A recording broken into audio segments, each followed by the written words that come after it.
Hi, welcome to Her Voice of Truth, a place where Christian women tell their testimonies. This is your host, Tina Babina.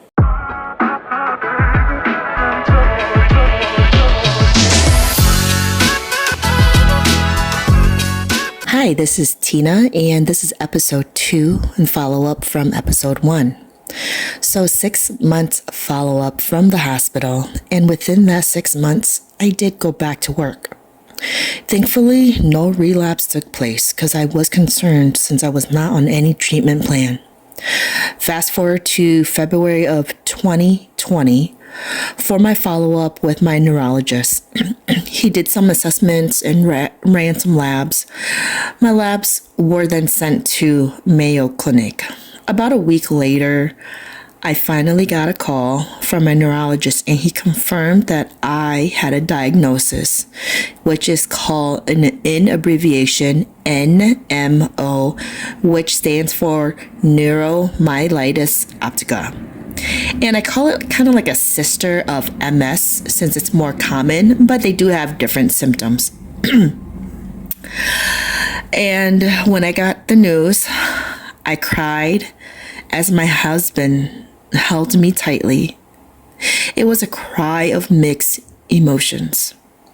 It was a sense of relief that I was finally diagnosed and will finally start treatment. However, knowing that this is a chronic illness, that I may have to live with this the rest of my life, and how will that look like? So my neurologist then sent in an approval to my health insurance for a new FDA medication for infusion.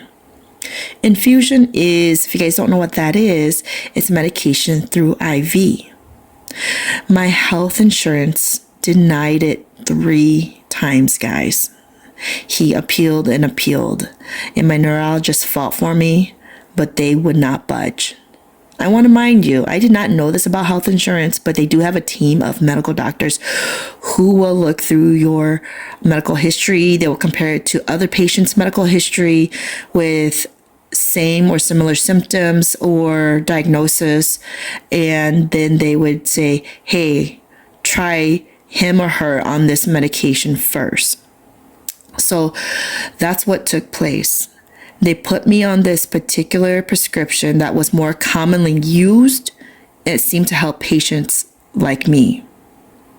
So in the midst of all of this, the COVID-19 pandemic took place. My kids and myself started school and work from home. And that was a huge adjustment, just trying to understand this transition, trying to get used to working from home, trying to help my children understand how to log online and go on to classes and turn in their assignments. Meanwhile, where I live in the Twin Cities of, of Minnesota, the George Floyd incident was happening. And there was many lootings happening at stores, restaurants, broken windows, Black Lives Matters protesting. That meant that the military came into town to tame the protester. I can feel the distress in my body and the inflammation. I called my neurologist about my symptoms that I was getting, and it felt like sensitivity on my skin to the touch, almost like a sunburn feeling. Slight numbness in my limbs, and more. Since I still haven't started treatment yet, I was prescribed with oral steroids to tame the internal inflammation.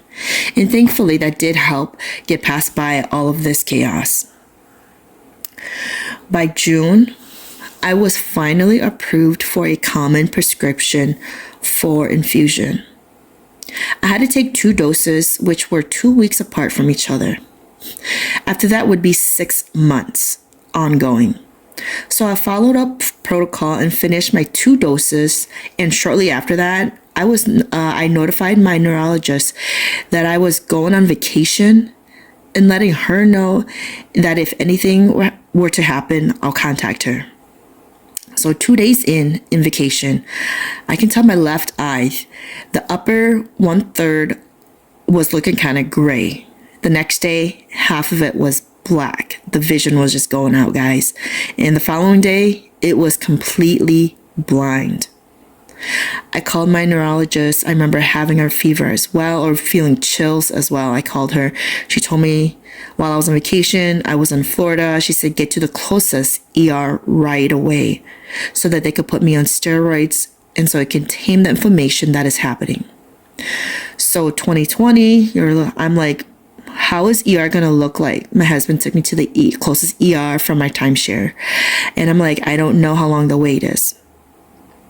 And so thankfully they did have, they took me in as soon as they can. They put me in an area where it would look like it was a big room, but they divided each patient by curtains. So kind of like old school style.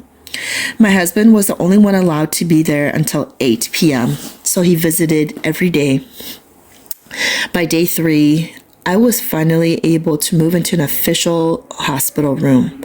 The staff there was great and attended to my needs. By day 4, I was being discharged since my flight was the following day. I connected with my neurologist back at home, and she said that I'll have an in-home infusion to finish off the last 2 doses of my steroids. So I get back home. I logged into work, still working from home. A nurse came and she placed an IV in my left hand. She showed my husband and I how to unlatch the prescription bag from the IV and disinfect it. As she left, while I was working, I noticed that my left hand vein was hurting towards the second half of the medication. I just toughed it out until it was done. The next day, I had to call another nurse to come out to find a new vein. And this time, it was in my inner left elbow, which worked much better and finished off my 5th day of infusion. I set an appointment with an ophthalmologist about a month and a half out. During this time, I was praying and petitioning for God to give back my vision and allow my eye to recover.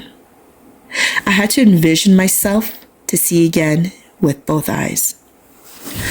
When it was time to visit my ophthalmologist, she ran an hour eye exam.